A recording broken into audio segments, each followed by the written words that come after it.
दोस्तों, आज की कहानी है दोस्त की बीवी। दोस्तों, कहानी शुरू करने से पहले अगर आपने हमारे चैनल को सब्सक्राइब नहीं किया है तो सब्सक्राइब कर लीजिए ताकि आपके पास पहुंचे हर नया वीडियो। दोस्तों, मेरा नाम आतिफ है, इंजीनियरिंग कर रहा हूँ और मैं लखनऊ का रहने वाला हूँ। मैं दिखने में स्मार्ट, गोरा और गुड लुकिंग हूँ। मेरी उम्र 22 साल है। मेरा एक दोस्त है अब्दुल, जिसकी 1 साल पहले ही लव मैरिज हुई थी। उसके घर वाले शादी के खिलाफ थे, इसलिए वो दोनों अलग किराए के घर पर रहते थे। मेरा दोस्ती की वजह से उसके घर आना जाना लगा रहता था। एक दिन अब्दुल का मेरे पास फोन आया, यार आतिफ, मैं कल दूसरे घर में शिफ्ट हो रहा हूँ, तुम मेरी थोड़ी हेल्प कर देना। मैं अकेला सब नहीं कर पाऊंगा। मैंने दोस्ती के नाते हाँ कर दी। अगले दिन मैं अब्दुल के घर गया तो अब्दुल पहले से ही काम में लगा हुआ था। मैं भी जाकर उसके साथ लग गया। वो पहले माले पर रहता था, इसलिए थोड़ी और दिक्कत हुई।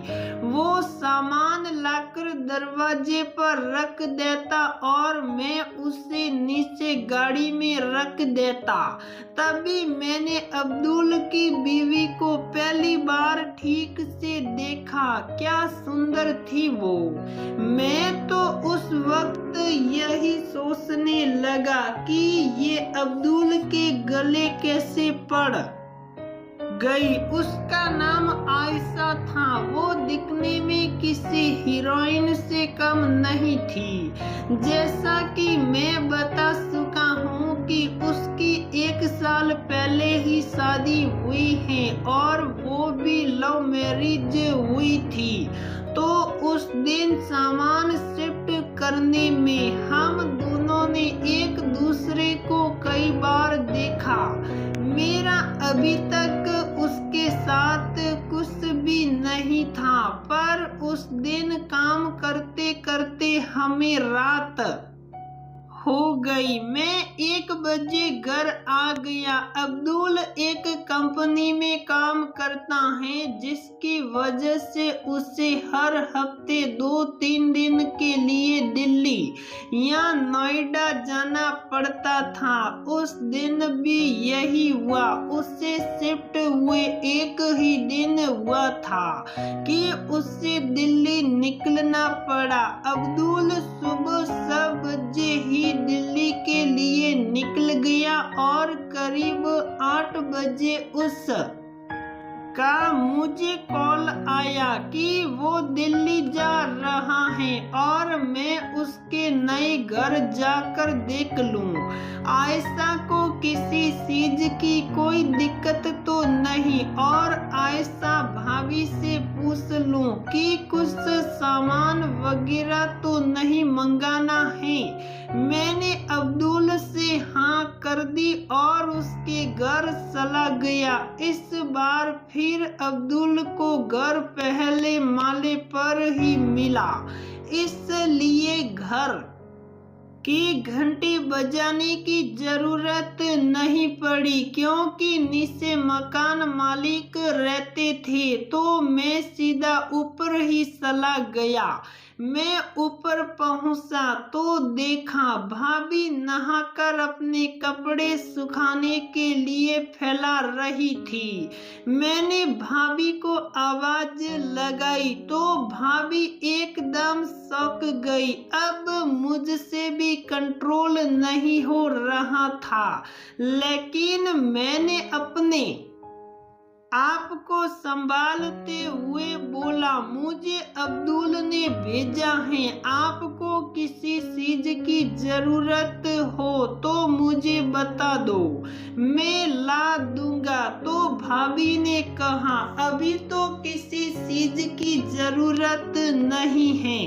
तो मैंने अपना मोबाइल नंबर भाभी को दे दिया और कहा, कोई काम हो तो मुझे कॉल कर लेना। फिर 1 महीने तक तो ऐसा ही चलता रहा। मैं उसके घर भी आता जाता रहता और मौके भी तलाश करता रहता, लेकिन कुछ बात न बनी। फिर आखिर वो पल आ ही गया। अब्दुल को 1 साल के लिए बाहर जाना पड़ा। अब्दुल के बाहर जाते ही अब तो मेरा उसके घर भी आना जाना खत्म सा हो गया। 2 महीने गुजर गए थे। एक दिन मैं अपने दोस्तों के साथ क्रिकेट खेल रहा था कि तभी मेरा मोबाइल बजा। मैंने फोन उठाया तो एक लड़की बोली। मैंने पूछा, कौन बोल रहा है? तो वो बोली, पहचानो।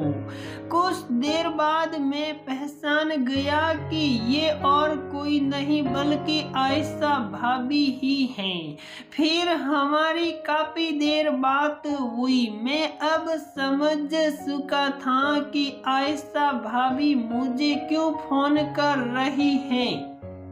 खैर कुछ दिन तो हमारी हल्की फुल्की बात हुई। फिर भाभी मुझे रात में भी कॉल करने लगी और हमारी पूरी रात बात होती रहती।